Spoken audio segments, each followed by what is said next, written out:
Selamat malam, perkenalkan nama saya Yuel Axel Cerenmewo dari Prodi Teknik Informatika, mata kuliah pembentukan karakter Universitas Krisdi Payana. Pada kesempatan kali ini, saya akan mempresentasikan apa itu korupsi dan jenis-jenisnya. Yang pertama adalah pengertian dari korupsi. Korupsi adalah tindakan tidak jujur yang dilakukan oleh seseorang atau kelompok untuk memperkaya diri sendiri atau orang lain dengan cara yang tidak sah. Korupsi dapat terjadi di berbagai sektor, seperti pemerintahan, bisnis, dan masyarakat umum. Korupsi dapat berupa suap, nepotisme, dan penggelapan dana. Korupsi dapat menyebabkan ketidakadilan, ketidakmerataan, dan kerugian bagi masyarakat dan negara. Adapun beberapa jenis korupsi antara lain, korupsi politik. Korupsi yang terjadi di dalam lingkungan politik seperti suap dalam pemilihan umum atau penjualan jabatan politik. 2. Korupsi administratif. Korupsi yang terjadi di lingkungan administratif seperti penyuapan dalam proses penggadaan barang dan jasa atau penggelapan dana negara. 3. Korupsi bisnis. Korupsi yang terjadi di dalam lingkungan bisnis seperti suap dalam proses pengadaan atau penjualan barang dan jasa.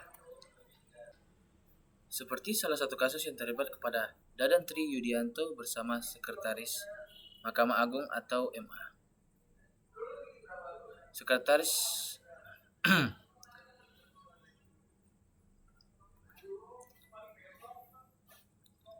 Seperti salah satu kasus yang terlibat kepada Dadan Tri Yudianto bersama Sekretaris Mahkamah Agung atau MA. Jaksa Penuntut Umum JPU pada Komisi Pemberantasan Korupsi KPK mendakwa mantan Dadan Tri Yudianto DTY turut serta menerima hadiah sebanyak 11,2 miliar dari debitur Koperasi Simpan Pinjam Intidana KSP ID.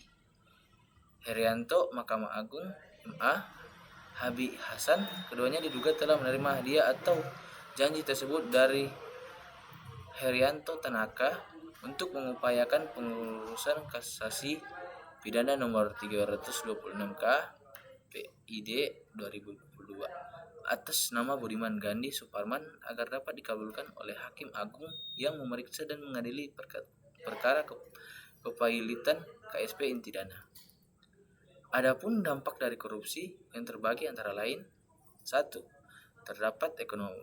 Dampak terhadap ekonomi.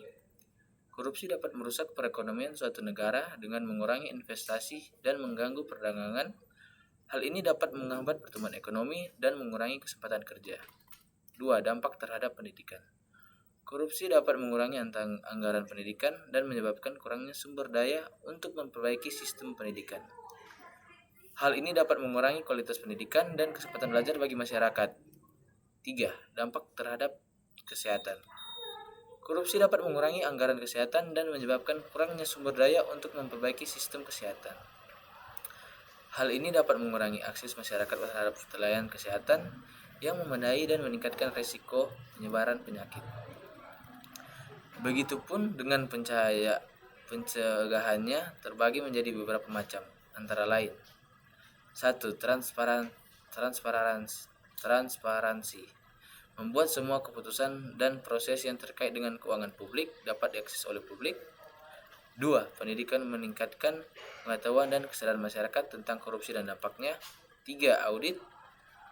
Melakukan audit secara berkala untuk memastikan kepatuhan dan integritas dalam pengelolaan keuangan publik. Penegakan hukum terhadap korupsi. Penegakan hukum terhadap korupsi sangat penting untuk memberikan efek jera bagi pelaku dan mencegah terjadinya tindakan korupsi di masa depan. Beberapa upaya penegakan hukum terhadap korupsi antara lain: Pemberantasan Korupsi dan Undang-Undang Nomor 20 Tahun 2001 tentang pemberantasan tindak pidana korupsi. Pembentukan Komisi Pemberantasan Korupsi atau KPK sebagai lembaga independen yang bertugas melakukan pemberantasan tindak pidana korupsi, penyelidikan dan penyidikan oleh kepolisian dan kejaksaan terhadap dugaan tindak pidana korupsi.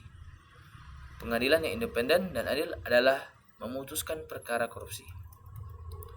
Sekian presentasi yang dapat saya sampaikan tentang mengenal apa itu korupsi beserta jenis-jenisnya.